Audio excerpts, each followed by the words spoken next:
ગોધેડા. મારી શાળાનું નામ સરકારી માધ્યમિક શાળા રાણાબોરી, તાલુકો રાણાવા, જિલ્લો પોરબંદર.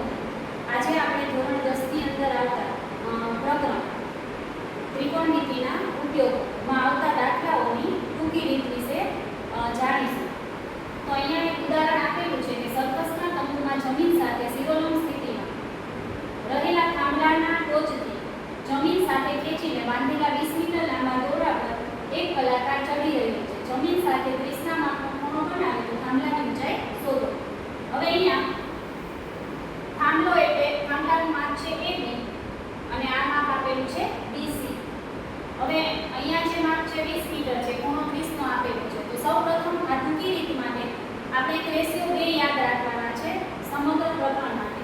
એક રેશિયો છે 30 અંશ 60 અંશ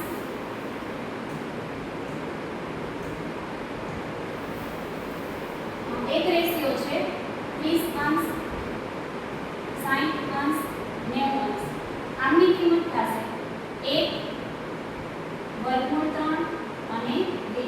અને બીજો રેશિયો છે આપણે સરળ રીત માટે યાદ રાખવાનું છે 45 અંશ 45 અંશ અને 90 અંશ. આમનો રેશિયો થશે 1 વર્ગમૂળ 2.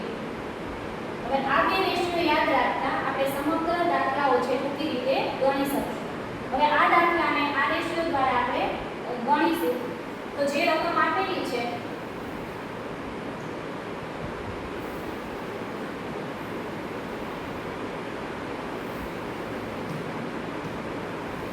હવે અહીંયા 30 ના માપનો ખૂણો આપેલ છે. તો 30 ના માપનો ખૂણો છે આ ખૂણો છે 90, એની સામેનો ખૂણો થશે 60 અંશ. હવે આખો રેશિયો અહીંયા આવી ગયો 30 અંશ 60 અંશ અને 90 અંશ. તો આપણે જે મુજબ વાત કરીએ પ્રમાણે આનો રેશિયો થશે 1 વર્ગમૂળ 3/2. હવે અહીંયા AC નું માપ એટલે કે 90 ની સામેના ખૂણાનું માપ આપેલું છે 20. તો 90 ની સામેનો ખૂણો 2 છે અને એનું માપ આપેલું છે 20. તો 2 એ 20 છે તો 1 એનું મૂલ્ય થશે 10 અને 60 એનું મૂલ્ય થશે 10 વર્ગમૂળમાં 3. તો આપણે જે વસ્તુ મેળવવાની છે કે AB એટલે 30 ના માપની સામેનો ખૂણો. તો 30 ના માપની સામેના ખૂણાનું માપ થાય છે 10. તો અહીંયા સીધી જ આપણને થાંભલાની ઊંચાઈ છે 10 મળી જશે. આવું એક અન્ય ઉદાહરણ જોશું. હવે આ એક એવું બીજું ઉદાહરણ આપેલું છે જેની અંદર પતંગના દોરાની લંબાઈ 120 મીટર જમીન સાથે 30 ના માપનો ખૂણો બનાવે છે.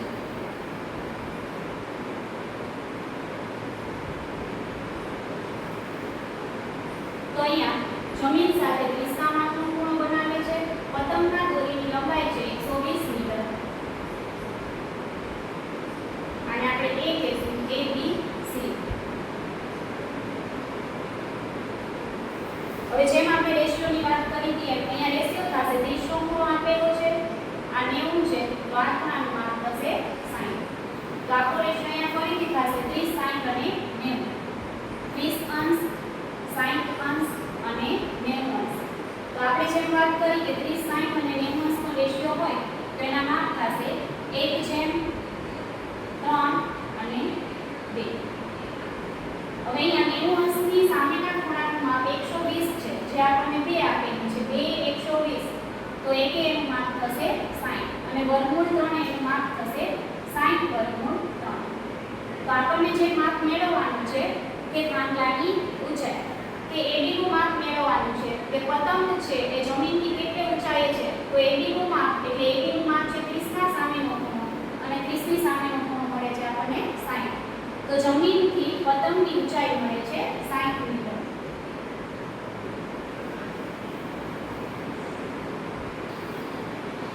હજુ અન્ય એક ઉદાહરણ જોશું. એક સીડી 10 મીટર ઊંચાઈ પર એક દીવાલ સાથે અટકેલ છે. સીડી જમીન સાથે 30 નો ખૂણો બનાવે છે. તો સીડીના નીચેના છેડાથી દીવાલનું અંતર શોધો. તો પહેલા આકૃતિ દોરીશું.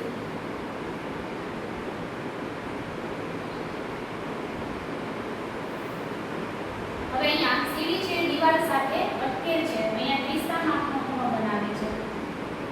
ત્રિકોણને નામ આપશું ABC.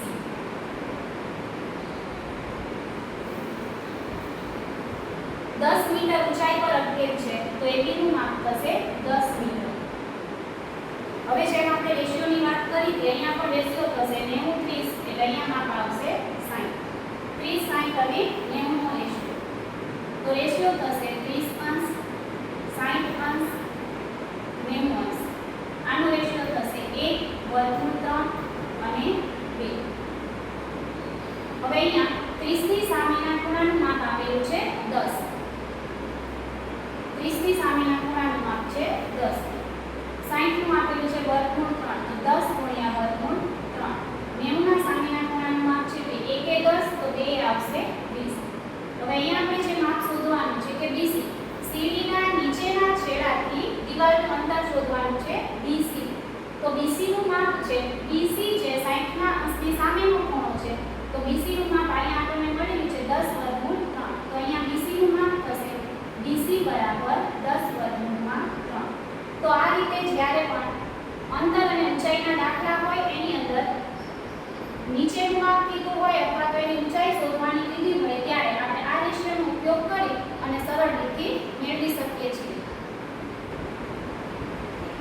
હવે જ્યારે સૂર્યના ઉત્સેક કોણ 30 થી વધીને 60 થાય ત્યારે થાંભલાના પડછાયા પહેલા આકૃતિ દોરીશું.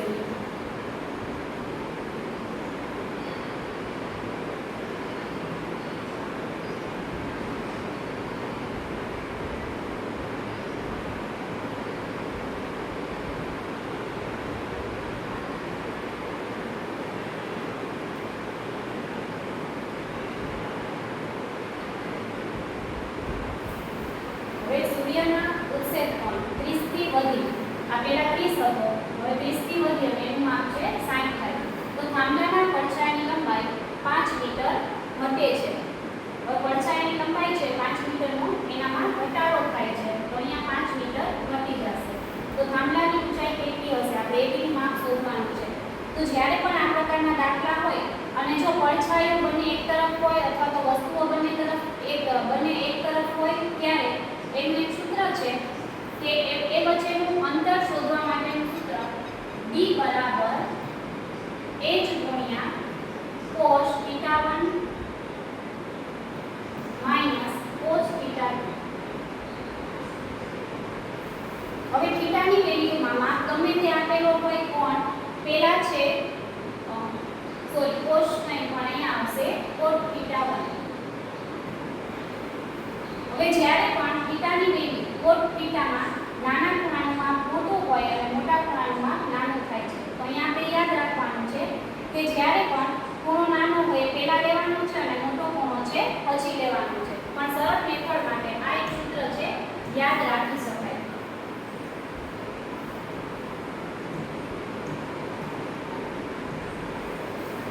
ફરીથી સૂત્ર લખીશું કે ડિસ્ટન્સ બરાબર h ગુણ્યા cos θ1 માઈનસ cos θ2. હવે જે કિંમત આપેલી છે કિંમત મૂકીશું.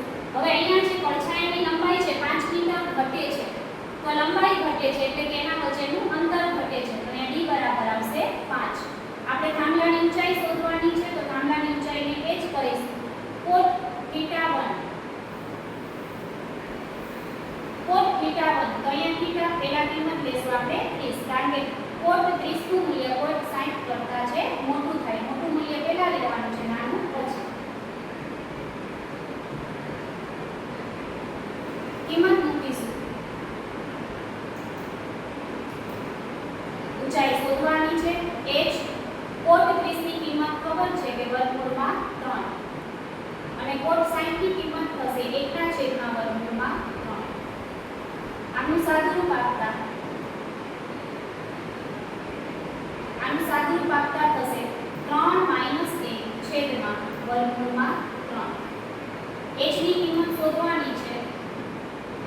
વર્ગમૂળ 3 છે સામેની બાજુ આવશે એટલે 5 વર્ગમૂળ 3 2 એટલે 3 - 1 2 બરાબર h. તો થાંભલાની ઊંચાઈ આપણને મળી ગઈ h બરાબર 5 વર્ગમૂળમાં 3 છેદમાં 2. હવે આ ઉદાહરણ એવું છે જે આપણે આગળનું જોયું તો એ પડછાયો છે એ એક જ તરફની દિશામાં આવે. હવે આ એક એવું ઉદાહરણ છે કે જ્યારે બંને તરફની વાત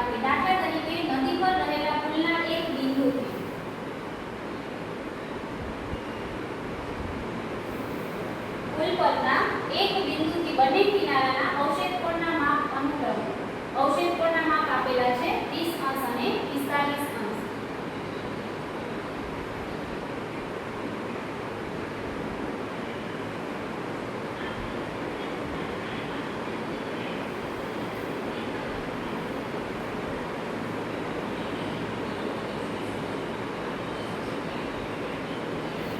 અને અહીંયા નદીની સપાટીથી પુલની ઊંચાઈ આપેલી છે 3 મીટર. નદીની સપાટીથી પુલની ઊંચાઈ 3 મીટર. હવે આના જે માપ આપેલા છે એકનું માપ છે 45 અને બીજાનું માપ આપેલું છે 30.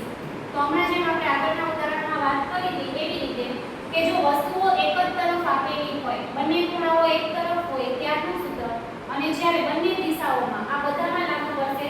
આ બુકના ઉદાહરણનો દાખલો છે કે જ્યારે હોડીઓ છે ટાવર તરફ બંને આવતી હોય અથવા તો એક જ બિંદુથી બંને દિશા તરફની જ્યારે પણ વાત આવે ત્યારે આપણે આ સૂત્રનો ઉપયોગ કરીશું કે ડિસ્ટન્સ બરાબર h ગુણ્યા cot θ1 પ્લસ cot θ2. તો આ એક આપણે સરળ મેથડથી શીખી શકીએ. એટલું જ માત્ર યાદ રાખવાનું છે કે જ્યારે એક તરફ વસ્તુ આવેલી હોય ત્યારે વચ્ચે બાદબાકી થશે અને બંને તરફ આવેલી હોય ત્યારે વચ્ચે પ્લસની નિશાની. હવે આ પ્લસની નિશાની છે તો થીટા નાના મોટાની કિંમત જોવાની અહીંયા જરૂર પડતી નથી. થીટા તરીકે તમે ગમે તે લઈ શકો. હવે અહીંયા આપણે બે બિંદુઓ વચ્ચેનું અંતર શોધવાનું છે. તો આપણે બિંદુઓના નામ આપી દઈએ કે A, B, C અને D. તો અહીંયા જે શોધવાનું છે કે નદીની પહોળાઈ. તો નદીની પહોળાઈ તરીકે અહીંયા આપણે BC કહી શકીએ. તો BC નું માપ શોધવાનું છે જેને આપણે ડિસ્ટન્સ કહીશું. તો અહીંયા B બરાબર h.